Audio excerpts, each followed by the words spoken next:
predictions for this upcoming Visa Bulletin, Chris? We had a good month. We were doing the happy dance, 10-month jump. Any predictions for the coming months? So I know everyone always wants to hear predictions, and I'm certainly going to make some because got to serve the audience, Tanya. Yeah. But Go ahead, Chris. Thousands but of people watching you, Chris, as you make a prediction. yeah, no, and I understand why because everyone's trying to plan more than 30 days in advance. So it's completely sensible. But I want to just start by saying that it's hard to make predictions when things are normal. With the coronavirus COVID-19 situation, it just adds a lot more difficulty. And so these are predictions. This is my best guess.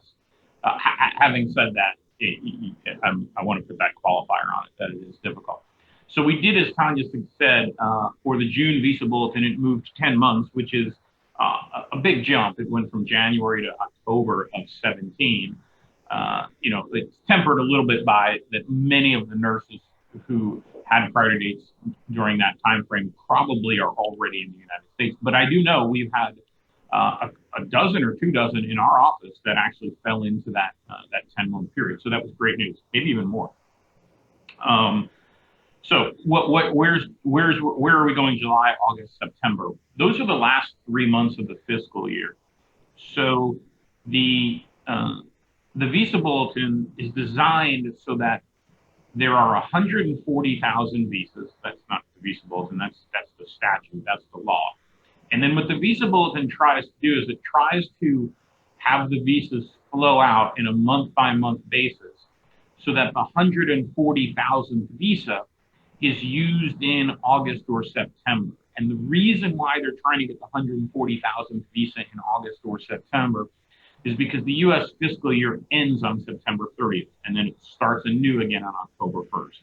And so the State Department could, on October, throw open the Visa Bulletin and have 140,000 visas issued in October, and then they'd have 11 months where there'd be nothing to do at the embassies, and so that's not a very smart way to do it. And so they flow the visas out, they stagger the visas out on a month-by-month basis all year. As we get closer, and so what happens is what happened in February, where the Visa Bulletin for Philippine EB3 and worldwide EB3 dramatically jumped back, is that was essentially the State Department's way of saying that the flow of visas in October, November, December, and January had been too fast. And so the State Department was using up that allotment of 140,000 visas too quickly. And in February, they essentially turned off the spigot, if you will, by moving it back to January of 2007. Coronavirus kept that spigot basically jammed shut. So that was February, March, April, May. Now we've seen the June Visa Bulletin, and they've turned it back on a little bit again. My sense is because there have been so few visas issued over the last 3 or 4 months, Tanya, that I think we are going to see that spigot come back on. The flow is going to move forward again in the next few months. And so my prediction is we are going to see that visa number move up pretty dramatically over the next 2 and 3 months. Now, is pretty dramatic mean that it moves into 2020? Probably not. Maybe, but probably not. Could it move into 2018? I think very much so. Could it move into 2019? Perhaps.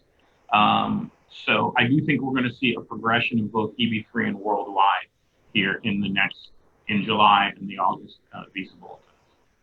Okay, well, you heard it here directly from Chris Musillo himself on LaFora. The future seems bright, and we're hoping that that prediction will come true. So keep watching, everybody, and we'll keep you posted.